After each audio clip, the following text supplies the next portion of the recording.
Welcome po muli dito, Nanay Ebeng. Praise God, nakadalo kayong muli sa kabila ng karamdaman. At yung mga bago nating kasama, salamat din, purihin ng Panginoon. At sa iba nating kapatid na matagal ko ring na-miss, salamat, nakita-kita tayong muli. Ito'y hindi po gawa ng kaaway, ito'y gawa ng Panginoon. Amen.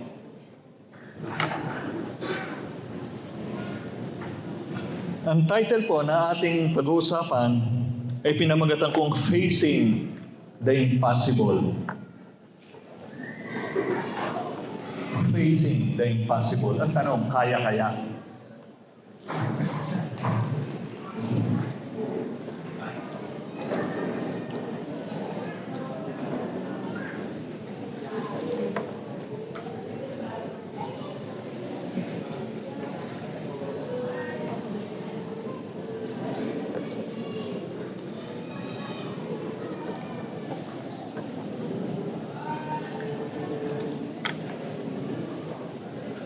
Facing the impossible, ang Panginoong Hesus ay nagsalita na sabi niya,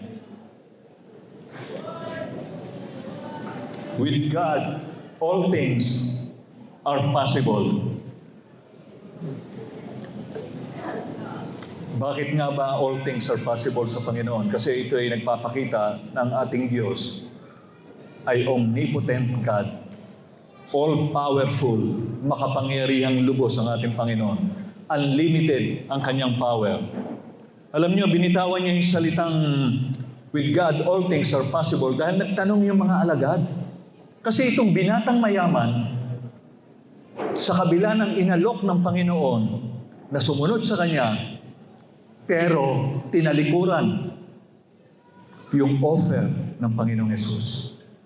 Nagulat yung mga alagad, sabi niya, "Nako, kung yung mayaman napakahirap maligtas, paano pa kaya tayo?" Pero ang sagot ng Panginoon, sa tao, imposible yon. Pero sa Diyos, ang lahat ng bagay ay mangyayari. Alam niyo, even po sa Old Testament, nag-i-exist na yung all things are possible. Sa different phrase nga lamang. At makikita po natin yan sa salitang, is anything too hard for the Lord? Meron bang imposible sa Panginoon? Yan, makikita natin sa mga verses na yan. Mula Old Testament hanggang New Testament, hanggang sa mga darating pa, wala pong imposible sa Diyos. Kaya dito, facing the impossible, ang tanongin, kaya-kaya? Alam niyo po, sa Hebrews 11, Verse 6, sabi niya, and without faith, it is impossible to please God.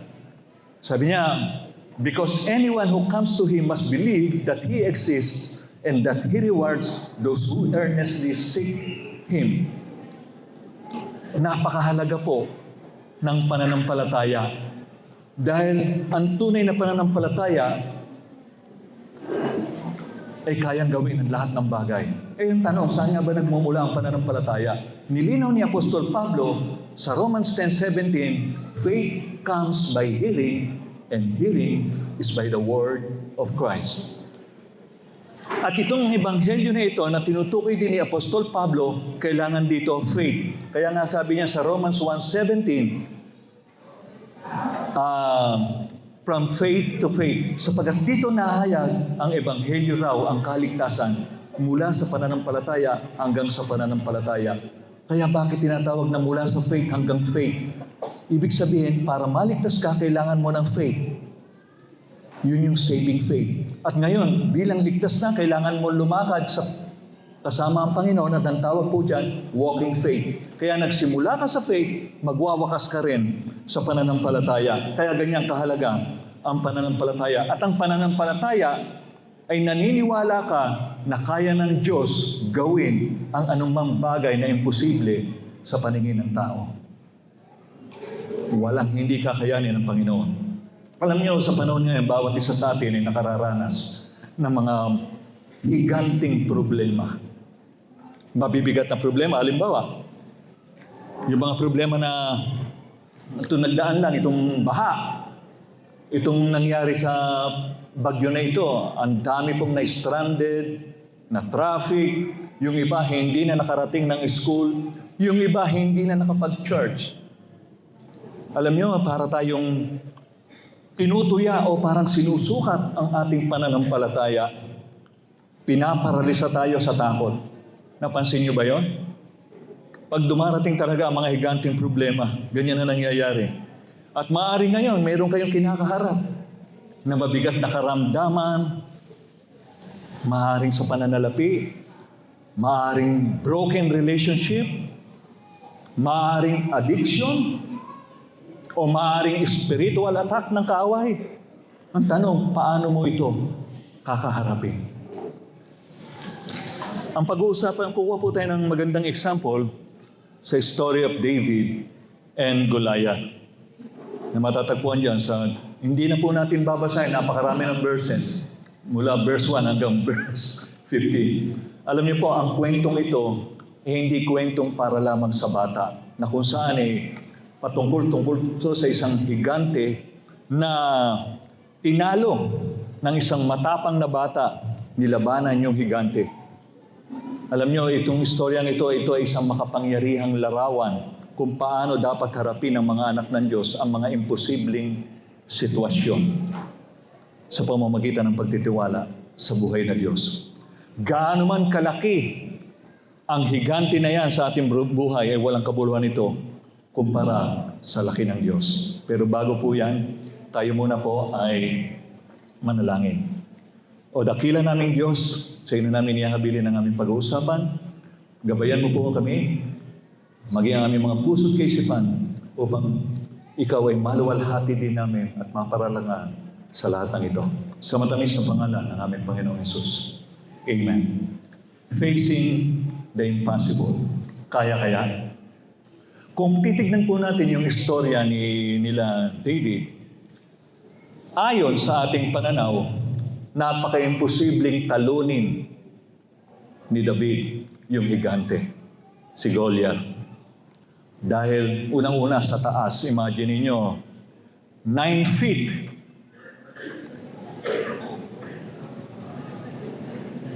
Ang taas ni Goliath, higante nga Tapos yung lakas niya. At yung sandata niya. Para kang nakakita ng isang langgam laban sa isang aso. Ganyan yung makikita mo comparison. Ang tanong, ano kaya ang naging sikreto ni David? Hindi naman siya si Spider-Man. Anong meron sa kanya? Pero ang tanong, kung ikaw si David, ano ang gagawin ninyo?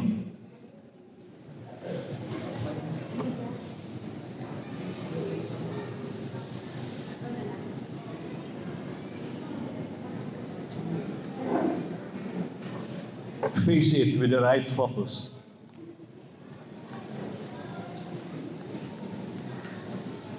Ang nakita ng Israel, tinignan nila yung higante. Sa loob ng 40 days, araw-araw na naghahamon po si Goliath dito sa mga Israelita. At ang gusto niya, isa laban sa isa lang. Magdala kayo sa akin ng isang matibay na lalaki ninyo. Kung sino ang manalo sa amin, kung sino ang matalo, sabi niya, magiging alipin. Wala pong nangangahas. Ang buong Israel, kasama yung hukbo, pati na si Haring Saul, ano nangyari? Nanginginig. Nanginginig sa takot. Nakita nila ang taas ni Goliath, imagine niyo, 9 feet, tapos ang bigat ng dala-dala niya, yung armor niya, pati yung sibat niya. Imagine niyo yun? Dalhin mo nga lang yan tutumbakan babagsakan At tingnan niyo, kinalkulan nila. Sa pagkakilala nila, pagkalkulan nila nung odds, ano nakita nila? Nanigas sila sa takot kay Goliath. Dahil ang tinignan nila, yung higante. Pero, si David,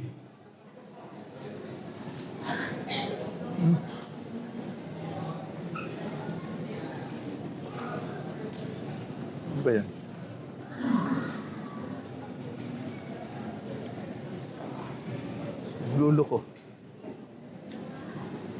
Teka.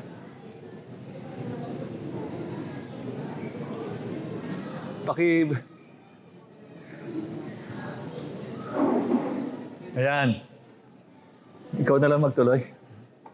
Okay. Ang tinignan ni David ay ang Diyos. Kaya nasabi niya, sino ba itong Filisteyong hindi tuli na hinahamon niya ang mga hukbo ng buhay na Diyos? Pansinin ninyo yung confidence na meron si David. Ang nakita niya ay isang pagano, atheist, na gustong hamunin ng Diyos. Yung hukbo ng Diyos, niya gustong hamunin. Nilalait ang Diyos. Sabi nga rito. Pero si David, alam nyo, ang tinignan niya, ang Panginoon, nakatuon siya sa karangalan ng Diyos. Sorry. Bakit?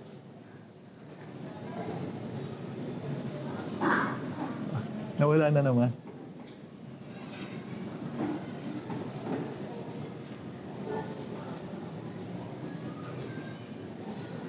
Ayan.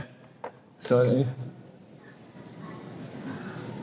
Nakatuon si David sa karangalan ng Diyos. Hindi po sa laki o pagiging gigante ni Goliath. Alam niyo po, mabigat ang problema pagdating sa pag ang pinanghawakan mo sa buhay ay takot. Bakit? Kasi ang Israel, umiral sa kanila takot. Kaya napakalaki ng problema.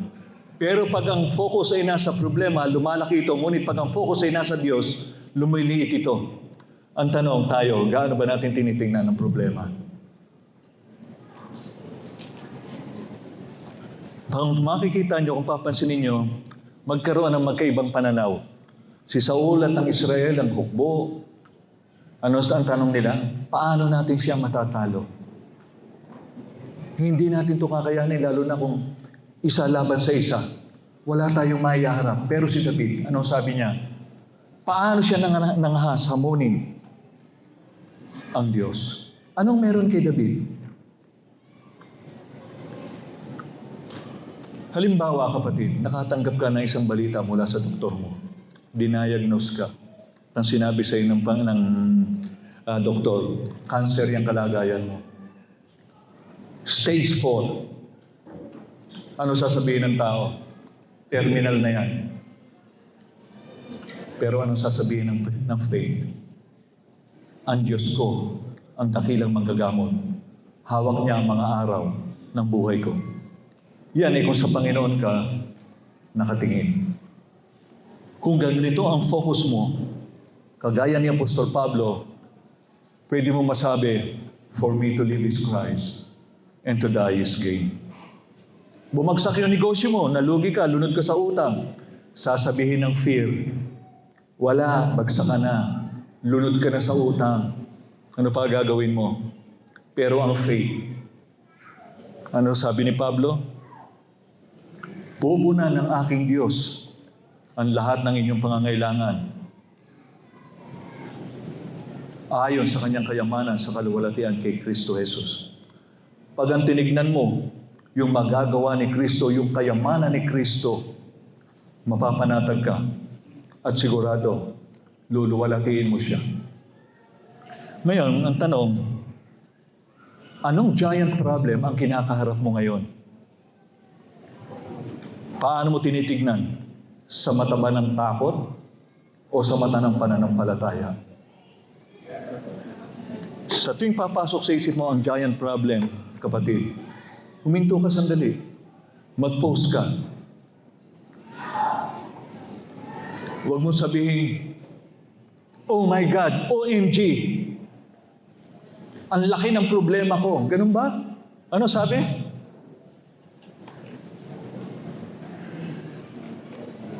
Ay.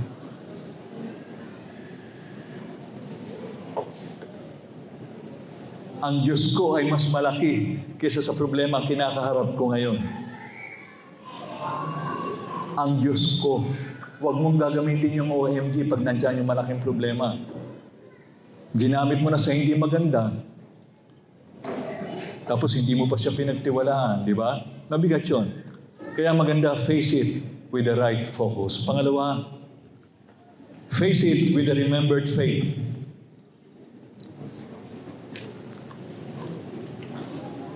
Pinapatay ng iyong lingkod ang leon at gayon din ang oso at ang Filisteyong ito na hindi tuloy magiging isa sa kanila, yamang kanyang hinahamon ng mga hukbo ng Diyos na buhay. At sinabi na David, ang Panginoon ang nagligtas sa akin sa mga pangamot ng leon at sa pangamot ng oso, ay siyang magliligtas sa akin sa kamay ng Filisteyong ito. At sinabi ni Saul kay David, yumaon ka at ang Panginoon ay isa sa iyo. Si David nangahas, lumaban sa higante.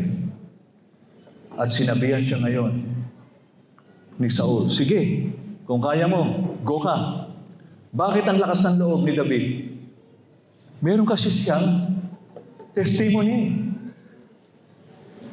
Meron siyang history o yung nakaraan na experience niya sa Diyos. Doon sa bukid ng Bethlehem, no? Na walang nakakakita, nilabanan niya yung leon, yung oso, para protektahan ang tupa ng kanyang ama. Wala pong nakakakita at sa kabila ng lahat ng yon, iniligtas siya ng Diyos. Doon sa mga higanting mga hayop na yan, imagine niyo, bata pa lang siya noon para talunin niya ito. Sino ang nasa likod? Ang Panginoon. Alam niyo, yung mga pribadong tagumpay na yon, yung mga private victories na yan, na iyon ang naging pundasyon niya para doon sa publikong labanan na kakaharapin niya. Ang mga secret victories na yon ang nagbuo o nagplantya ng kanyang kumpiyansa. Alam niyo, mahirap yung confidence kung wala kang naranasan sa Panginoon. At alam ko, bawat isa sa atin merong experience sa Panginoon. At yan ang magbubuo ng iyong kumpiyansa. Ano yun? Yung mga ginagawa mong yan sa iyong secret life, sa iyong private life. Yung daily devotion mo. Di ba?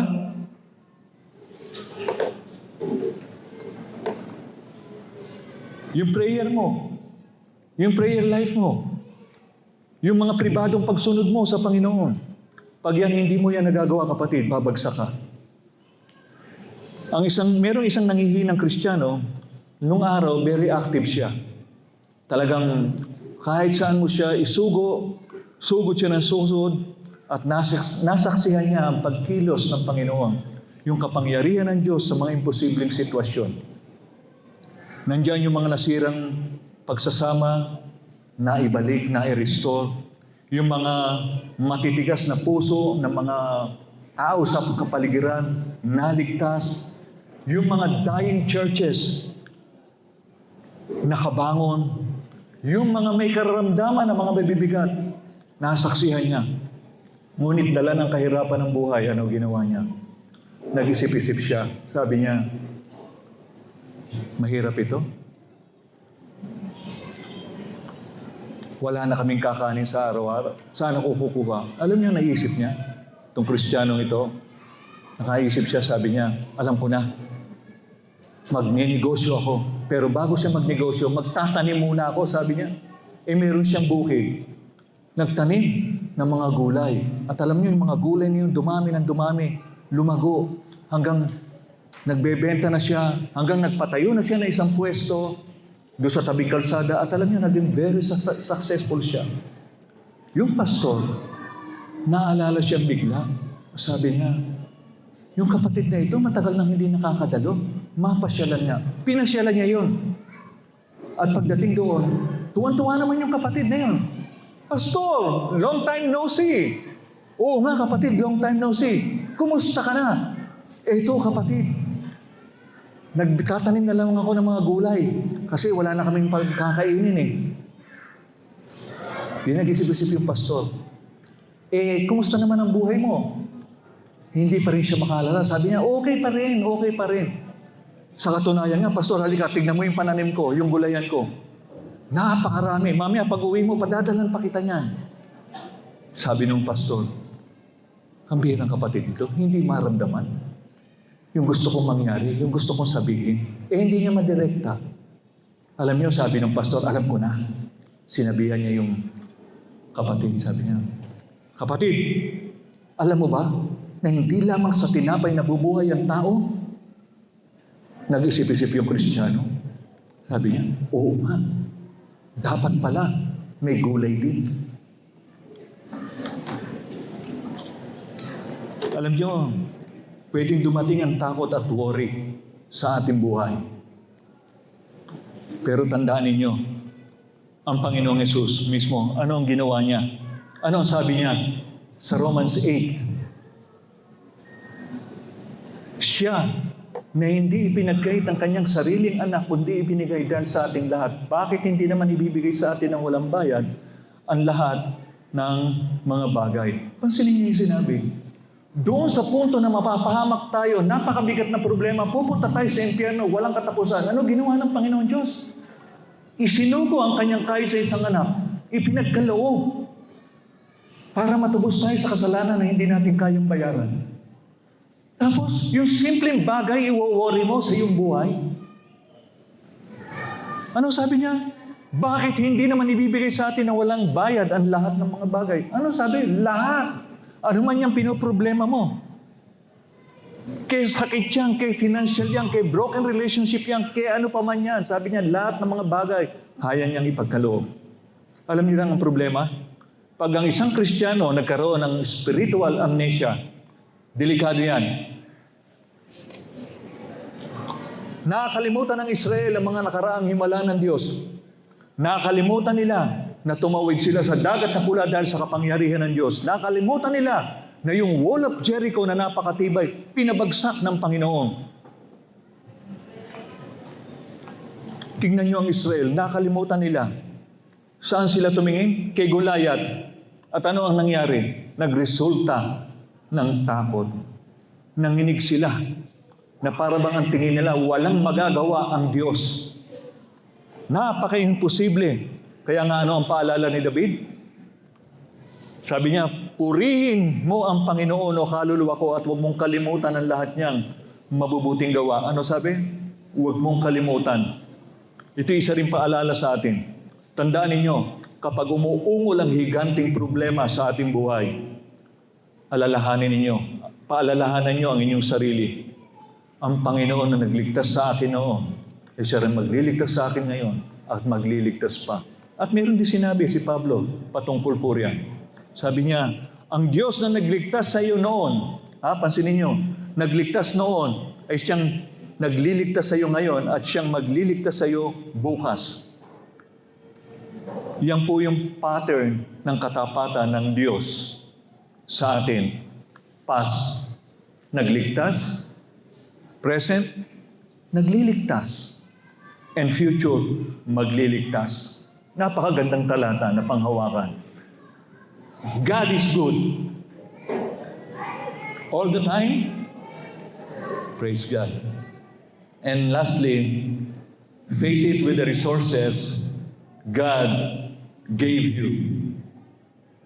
Dito sa verse nito, at sinandatahan ni Saul si David ng kanyang mga sandata at kanyang inilagay ang isang turbanting tanso sa kanyang ulo at sa kanyang sinuotan siya ng isang baluti sa katawan at ibinigkis ni David ang tabak niya sa kanyang sandata at kanyang tinikmang yumaon sapagkat hindi pa niya natitikman. At sinabi ni David kay Saul, hindi ako makayayao na dalain ko ang mga ito sapagkat hindi ko pa natitikman.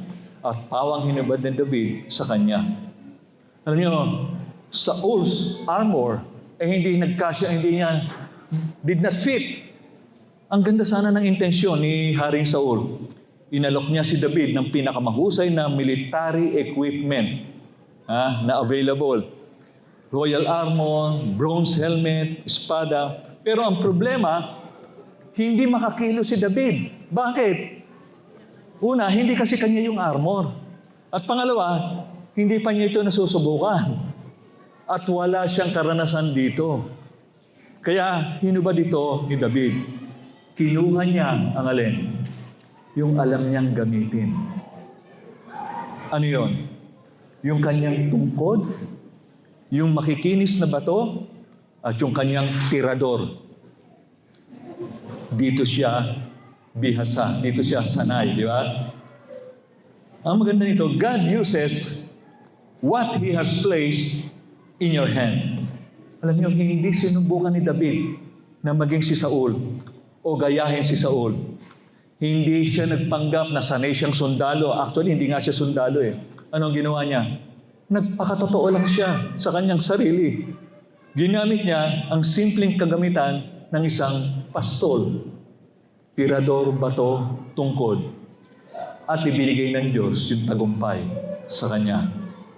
Ang principle dito, huwag mong subuking maging iba. Magpakatotoo ka, kapatid. Gamitin mo kung ano ang ibinigay ng Diyos sa iyo. Alam niyo, sa Bible, mayroon din mga magagandang ilustrasyon. Si Moses, may tungkod. Ano ginamit niya nung hatiin yung dagat? Yung tungkod. Yung babaeng tao, anong meron siya? Palayok ng langis. Ano ang ginawa ng Panginoon? Pinaapo yung pinuno, napagbentahan niya pa at nakabayad siya ng utang. Di ba? Yung batang lalaki na may dalang 5 tinapay at 2 isda. Ano nangyari? Napakain 5,000 kalalakihan. Imagine niyo. Hindi naghahanap ang Diyos ng mga impressive na sandata. Naghahanap siya ng isang surrendered availability, mga taong handang mag-commit at magpagamit. Maaaring hindi ka nakapag-aral sa Bible School o sa BTC. Pakiramdam mo ay kulang ka sa kaalaman dahil hindi ka nga nakadalo rito.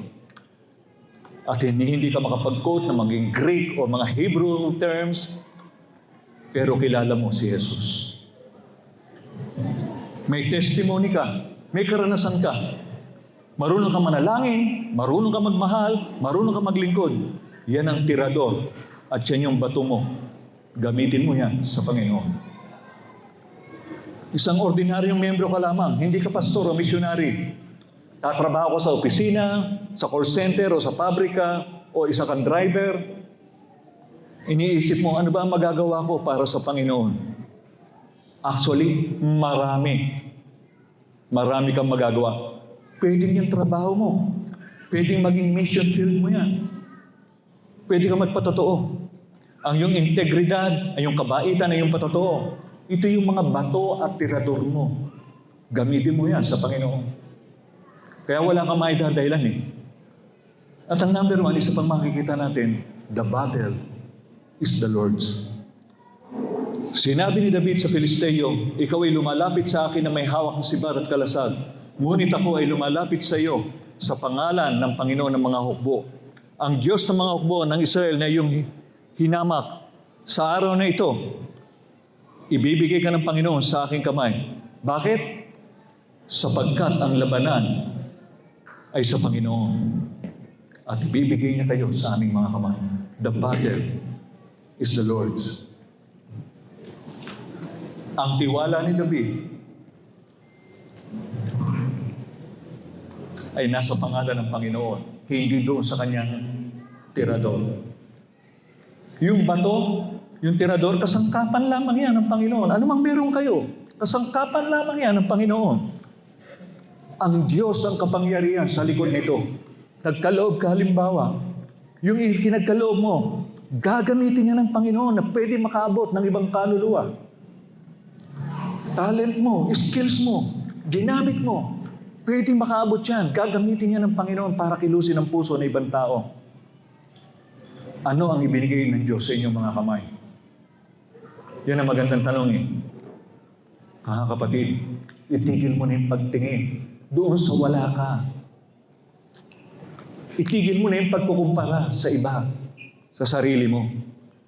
Kunin mo kung ano yung binigay sa iyo ng Diyos. Yung mga possession mo, yung tinataglay mo, yung resources mo, yung opportunity na meron ka. Huwag mo sayangin yan. Ialay mo yan sa Panginoon.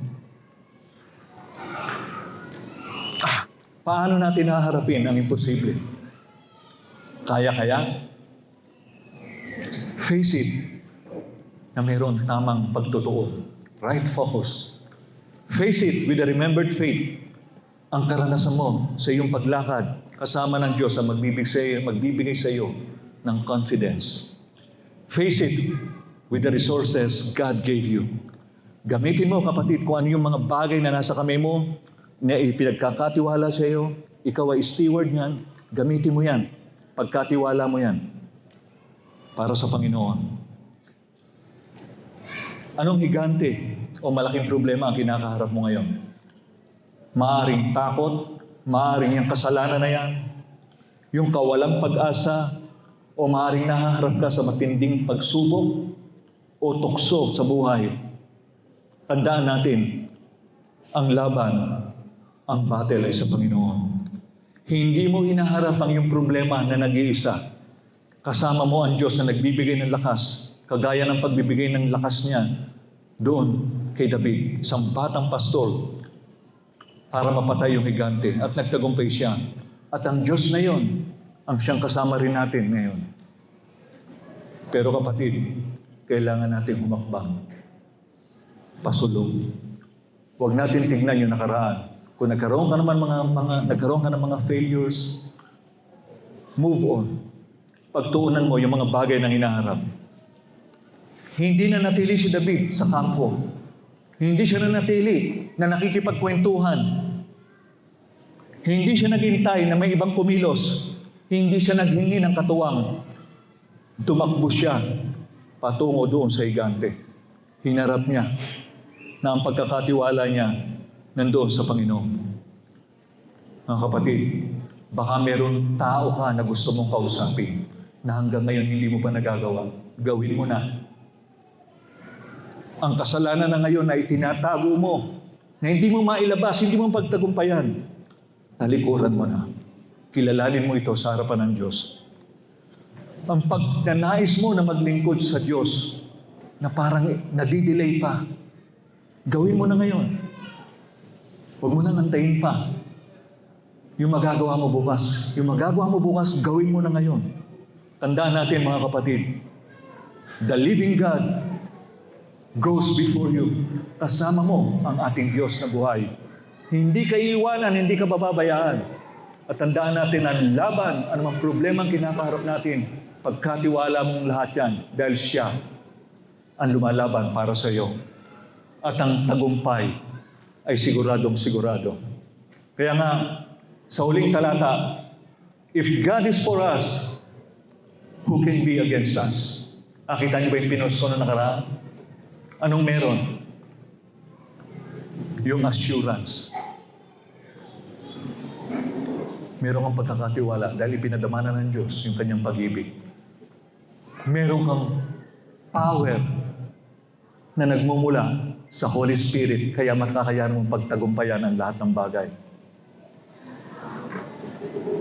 At meron kang confidence dahil ang pangako sa atin ng Panginoong Hesus ay tapat at hindi magmamaliw.